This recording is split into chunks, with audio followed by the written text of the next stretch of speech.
Hey y'all, thank you so much for tuning into my YouTube channel. I'm so excited to share with y'all the time that I failed out of nursing school.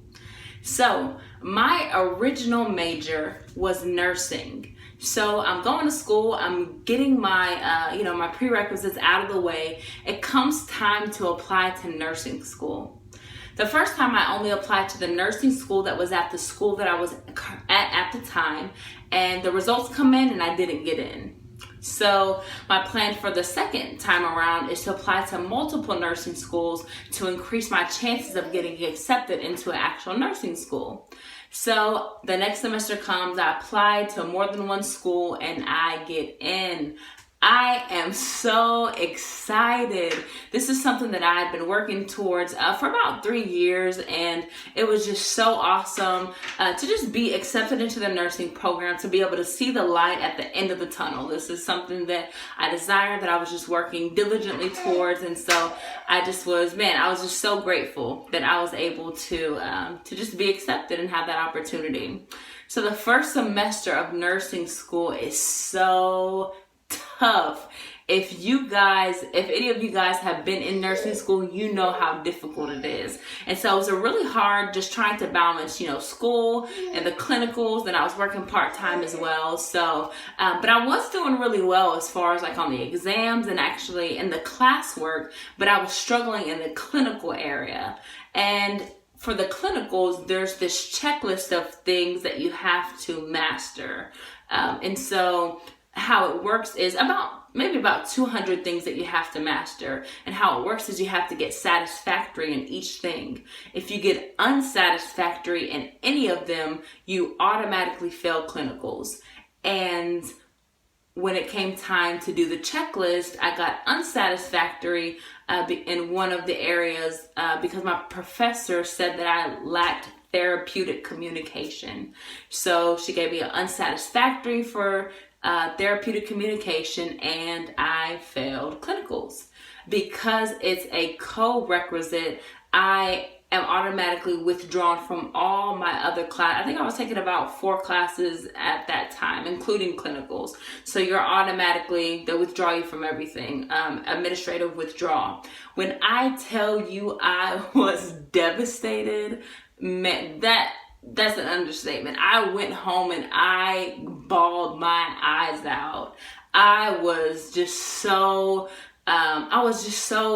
hurt and disappointed, and I just felt so hopeless, and I was just crying and crying and crying, and so for a couple of weeks, I was just really praying and seeking God, asking him, like, God, is that where you desire for me to be? Is nursing what you desire for me to pursue? If it's something that you want for me, I will continue to pursue it. But, and it's always funny when things go wrong, then we want to consult God, hey God, is this where you want me?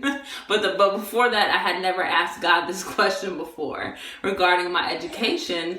And so this is a major that I had actually started before I was saved. So I just continued to, go with it. But I just kept praying and praying. I started researching different majors and just saying, God, show me where is it that you want me? What is it that you desire for me to do?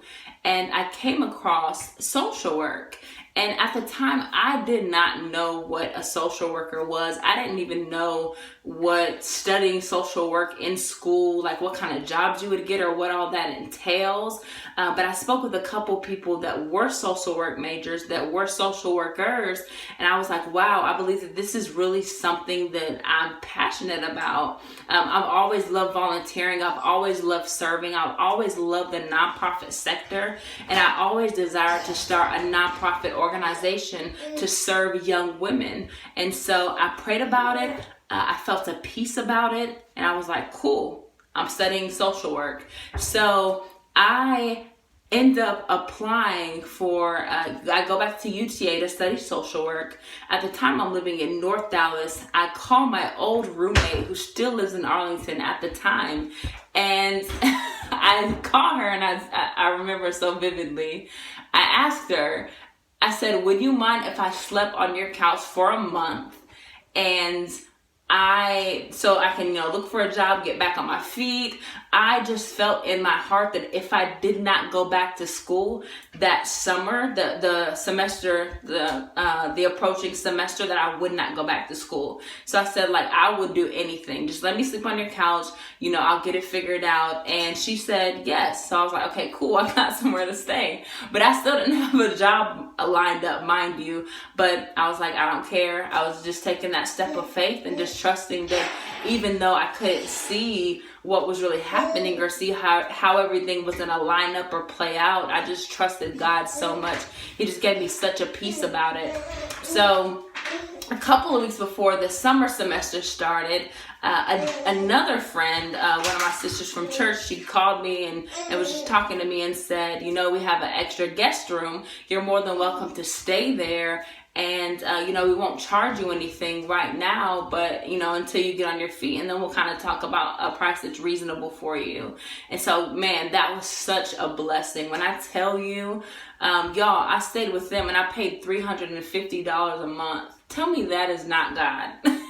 On top of that, someone else had called me, with a job opportunity. They knew someone that worked at a local bank in Arlington, and so they were able to get me a job as a teller there. And I was just in awe of how the Lord was just providing in that season, how everything was just lining up when I took that step of faith, and when I really just expected God to move. I placed that expectation on him, and he just met me. Man, I was just such in awe of his provision in that season.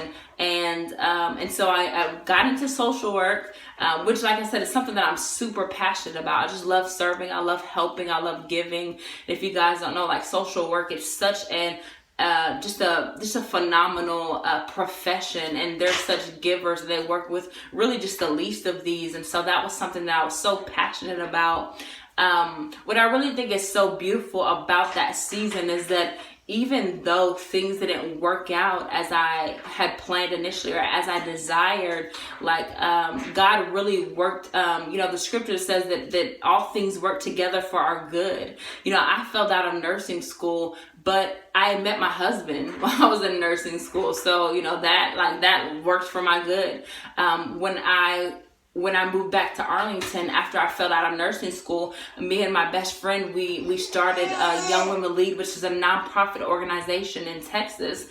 So that was something that I've always desired to do, was to start that nonprofit. And I felt like, and my vision for the nonprofit was like, hey, you know, I'm going to be a nurse. I'm going to work at a hospital, work, you know, 3 or 4 days a week. And then I'm going to do my nonprofit on the side. That was always the vision that I had. But the Lord's like, no, do what you love. Do what you're passionate about. And I did fill out of nursing school, but I was able to start that nonprofit organization. So like I said, I found my passion out of that season. I was able to start, you know, Young Women Lead, which is another passion of mine. And then I met my husband. So that season, I just love how God will take any situation and just turn it around for his good. There's another scripture that I live by, is that, you know, the enemy intended to harm me, but God intended it for good, to accomplish what is now being done, the saving of many lives. Just knowing that whatever it is, you know, be it the enemy or be it my own choices and my consequences, like, God still turns it all around for his glory. And he's so sovereign in that way.